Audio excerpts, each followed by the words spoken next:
Bom dia, boa tarde, boa noite. Hoje trataremos aqui sobre infrações penais, começando com o crime e a contravenção penal. São os tipos de infrações penais. Vamos lá. O crime é um comportamento proibido, porém de maior gravidade. A infração penal também é um comportamento proibido, porém de menor gravidade. Crime, comportamento proibido de maior gravidade. Contravenção penal, comportamento proibido, porém de menor gravidade. Em essência, os dois são o mesmo. Os dois são proibidos. O crime e a contravenção. O que muda é sua esfera valorativa. O que muda é que um é de maior gravidade, que seria o crime, e o outro é de menor gravidade, que seria a contravenção. Bem, a diferença entre crime e contravenção, na pena de prisão, as reclusões e as detenções são para crimes, prisão simples, contravenção. Sobre a tentativa de contravenção. A tentativa de contravenção, ela não é punível, não se aplica pena, sanção com a tentativa de contravenção. Fique esperto que isso pode cair em diversas questões, por mais besta que seja, mas pode cair. Tentativa de contravenção, então lembramos que não se pune. Sobre a extraterritorialidade. Que seria a extraterritorialidade? Só recapitulando, para quem não conhece, extraterritorialidade, crimes praticados por brasileiros em territórios estrangeiros. Ou seja, a contravenção, nesse sentido, não se pune. Já o crime, sim. Crimes praticados por brasileiros em territórios estrangeiros, que seria o crime, por exemplo, de contravenção, não se pune. Fique esperto também nesse detalhe. O que se pune é o crime em regra, o crime em si. Sobre o tempo de punibilidade, o tempo de punibilidade do crime é de 30 anos e o tempo de punibilidade da contravenção é de 5 anos, né? Então essas são as principais diferenças adotadas por renomados juristas do direito penal, pela doutrina, por professores de universidades. Essa é uma das principais diferenças sobre crime e contravenção. Bem, vamos adentrar agora um pouquinho sobre o conceito de crime.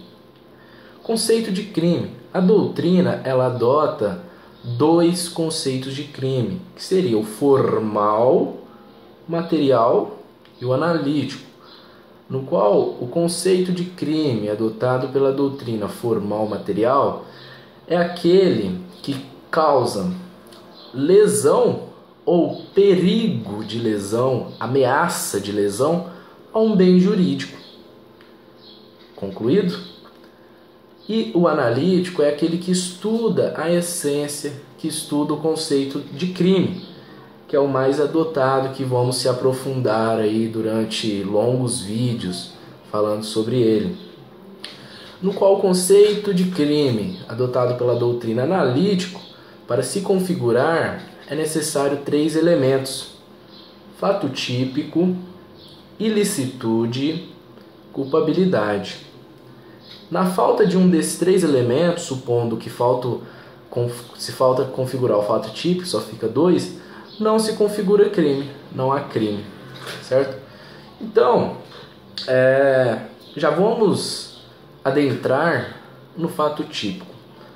Vamos começar fazendo uma introdução sobre o fato típico, que é um conceito de crime adotado pela doutrina na modalidade analítico.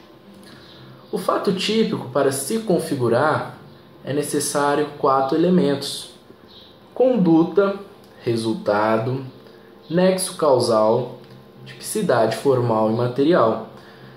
Vamos esmiuçar um por um desses 4 elementos no decorrer do vídeo. Pois bem, então vamos começar sobre a conduta. A conduta, se configura a conduta, podemos se dizer que a conduta, que é o primeiro elemento do fato típico para se configurar os 3 elementos do conceito que a doutrina adota, que é o conceito analítico. Para se configurar a conduta é necessário ter conduta. Para ser configurada é necessário ter a manifestação de vontade livre e consciente. Você tem que se manifestar de forma livre, sem nenhuma coação, sem nenhuma ameaça. E consciente, você tem que estar no estado de consciência, certo? Então, a conduta, para se configurar, é necessário ter a manifestação de vontade livre e consciente. Trataremos aqui agora sobre as excludentes de conduta, sobre os efeitos que vai excluir essa conduta. Qual seria? Seria a primeira excludente de conduta é coação física irresistível. Segunda excludente de conduta, estado de inconsciência, sonambulismo ou hipnose. Terceira excludente de conduta, atos reflexos. No qual a coação física é aquela que ocorre da seguinte forma: é aquela coação que você não tem reação, que você fica impossibilitado de evitar a prática da determinada conduta. É necessário fazermos uma observação nesse tipo de coação, que temos a coação moral e a coação física. Coação moral, resistível e irresistível; coação física, resistível e irresistível. É necessário sabermos que, prestem atenção, que a coação moral irresistível não se configura uma excludente de conduta. Por mais que ela seja irresistível, há a possibilidade do agente não cumprir com o que falou.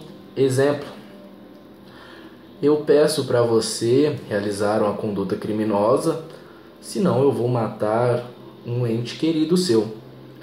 É uma coação moral? Sim. É irresistível? Sim, porque vai matar. Mas não tenho a comprovação que realmente eu vou matar. Então ela não se configura excludente de conduta. Fique atentos nesse detalhe, que isso costuma cair muito em provas de direito penal, somente parte geral, logo no início do primeiro ano, segundo semestre.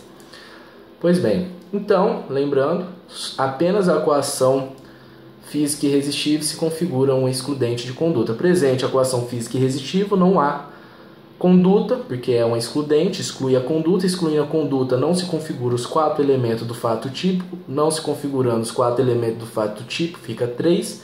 Ficando 3, não há fato típico. Não tendo fato típico, não temos a configuração do conceito analítico, no qual não vai ter crime. O segundo excludente de conduta é o estado de inconsciência. O que seria o estado de inconsciência? É considerada, a doutrina adota, os juristas adotam, os professores adotam 2 estados de consciência: estado de sonambulismo e hipnose. Presente um estado no qual você fica plenamente inconsciente, tipo um sonâmbulo, não temos conduta, porque exclui. E hipnose também, né? E os atos reflexos. O que seriam os atos reflexos? Atos reflexos são atos involuntários. São atos praticados geralmente por espasmos musculares, por espasmos, no qual eu assusto. Quando alguém, por exemplo, vai jogar alguma coisa para você, você no calor do momento, no reflexo, joga, rebate, sei lá, acaba causando um dano criminoso, coisa que eu acho muito difícil, mas pode acontecer. Configura-se também um excludente de conduta, correto? Então somos 3, só recapitulando: excludente de conduta, coação física irresistível, estado de inconsciência e atos reflexos. Presente essas 3, não há conduta. Lembrando que a conduta, fazendo uma rebobinagem do que foi dito, a conduta é a manifestação, conceito de conduta, manifestação de vontade de maneira livre e consciente, no qual, se eu tenho a coação física irresistível, não é maneira livre, no qual, se eu estou no estado de inconsciência, não é consciente, no qual, se é um ato reflexo, não se configura também a conduta, certo? Certo. Muito bem, agora no próximo vídeo iremos tratar sobre as espécies de conduta, e sobre dolo e culpa. Muito obrigado a todos. Até a próxima.